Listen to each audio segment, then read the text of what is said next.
గంజాయి వచ్చింది, డ్రగ్స్ వచ్చాయి.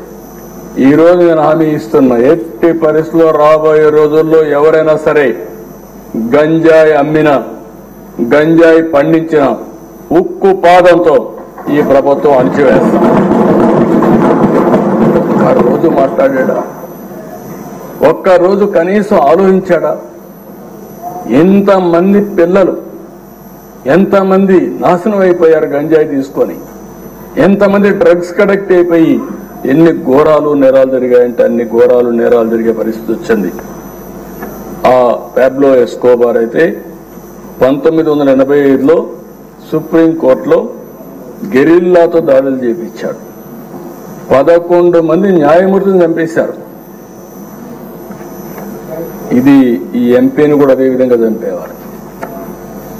కనీసం ఈ దేశంలో ప్రజాస్వామ్యంలో కాస్తో కోస్తో చెక్స్ అండ్ బ్యాలెన్సెస్, కోర్టులు ఇవన్నీ ఉన్నాయి కాబట్టి కొంతవరకన్నా బయటపడ్డాం, కానీ లేకపోతే ఇతన్ని ఎప్పుడో ఎలిమినేట్ చేసే పరిస్థితికి వచ్చారు. సుప్రీంకోర్టులో బుల్డోజర్తో గుద్దిందా?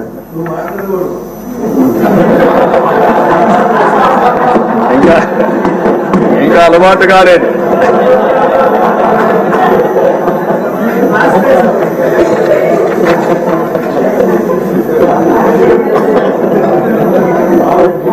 కాబట్టి మీరు అతనికి ఇతనికి చూస్తే ఒక వ్యక్తి అతని మీద మాట్లాడాడని, మినిస్టర్ పార్లమెంట్ లో మాట్లాడాడని అతను చంపించేశాడు.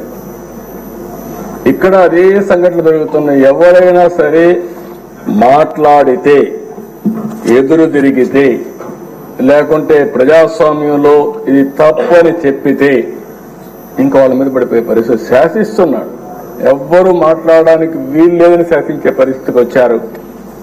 అలాంటి పరిస్థితిలో ఎదురొడ్డి ఇంకా ఎమోషన్ ఉంది, ఇన్ కోర్స్ ఆఫ్ టైం తగ్గించుకుంటారు. కానీ మళ్ళీ ఈరోజు ఒక పోరాటం చేసి, పోరాట యోధుడిగా గెలిచి ఆ కుర్చీలో కూర్చున్న మిమ్మల్ని మరొకసారి మనస్ఫూర్తిగా అభినందిస్తున్నాను. ఒక వ్యక్తి చట్టసభకు రావడం అంటే ఎంతో గొప్ప అవకాశం. ప్రజాప్రతినిధులుగా చట్టసభలకు వెళ్లిన వారు ప్రజా సమస్యలపైన పోరాడవలసిన అవసరం ఉంది. గడచిన 5 సంవత్సరాలుగా చూశాం. ఇదే కుర్చీలో అంత మునుపు 14 సంవత్సరాలు కూర్చున్నా, అదే అపోజిషన్ కుర్చీలో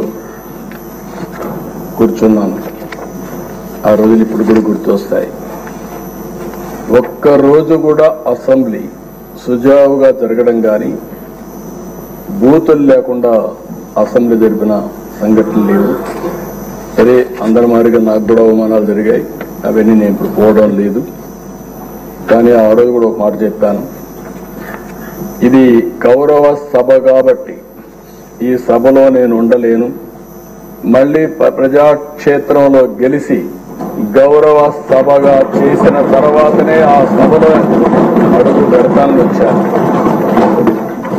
ఈరోజు అందరం కూడా దీన్ని గౌరవ సభగా చేయడం కోసం ప్రజాప్రతినిధులుగా మనందరం ఈ సభ ఔన్నత్యాన్ని, గౌరవాన్ని కాపాడవలసిన బాధ్యత మనందరిపైన ఉంది. ఇక్కడుండే నిన్నటి వరకు మీరు ఏది మాట్లాడినా చలామణి అయింది, కానీ ఇప్పటి నుంచి ఆ కుర్చీలో కూర్చున్న తర్వాత ఆ కుర్చీ గౌరవాన్ని కాపాడుతూ మీ గౌరవాన్ని పెంచే విధంగా మీరు ముందుకు పోవాల్సిన అవసరం ఉందని చెప్పి కూడా డిప్యూటీ స్పీకర్ గా వారిని కోరుతున్నా.